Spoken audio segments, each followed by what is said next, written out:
So in 5.5, we're going to work with some inequalities in two space with two variables. So there's going to be some different kinds, but we'll go through those individually. Okay, so we're going to start out with a linear inequality in two variables.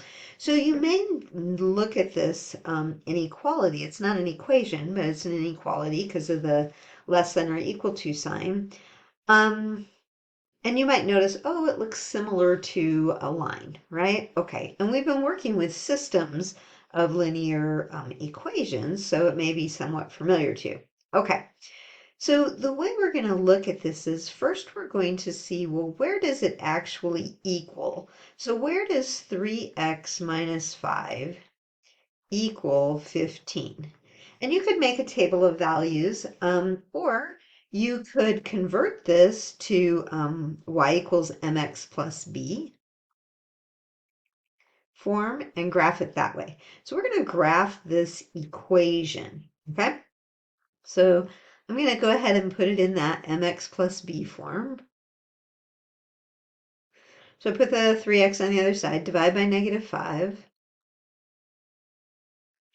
And I get y equals 3/5 x minus 3. Now this is a good review of how to graph a line, so that's great. The y-intercept is at -3, 0, -3, so it's going to go through this point right here. And then the slope is 3/5. So remember, rise over run. So I'm going to go up 3 and over 1, 2, 3, 4, 5, right there. And I can create more points by doing the same thing. And I get a line. Yeah. Hopefully it looks like a line. I think I counted right. 1, 2, 3, 4, 5.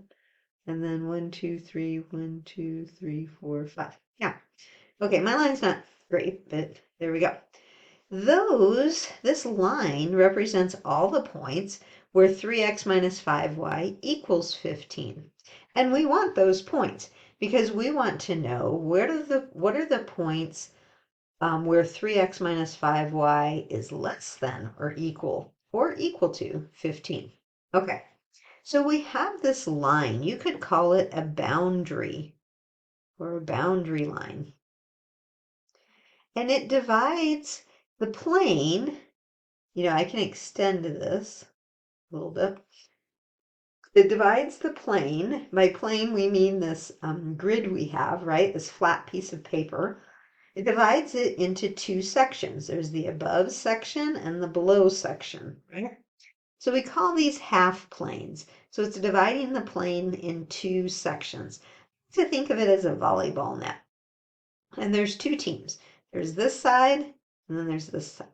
Okay, so one way to graph this is to pick a point not on the line, not on the volleyball net. So pick a point. I usually pick 0, 0 if I can. And then I plug it in to see if it makes the statement true or not. We call this a test point. We've done test points before. So I get 0 minus 0, which is 0. Is 0 less than or equal to 15? Yes, this point is true. That means the whole side, that person's on that side of the volleyball net, the whole team wins. So we shade that whole side. And that's how you graph it. The only way to solve these is by graphing. And so all the points that are in this shaded region, you don't have to graph it twice like this. I don't really recommend that right now, but I was trying to make it darker. All those points, there's an infinite number of them, satisfy that inequality. Okay? And you could try them and they would all work. All right. Let's see. Is there anything I'm missing? No.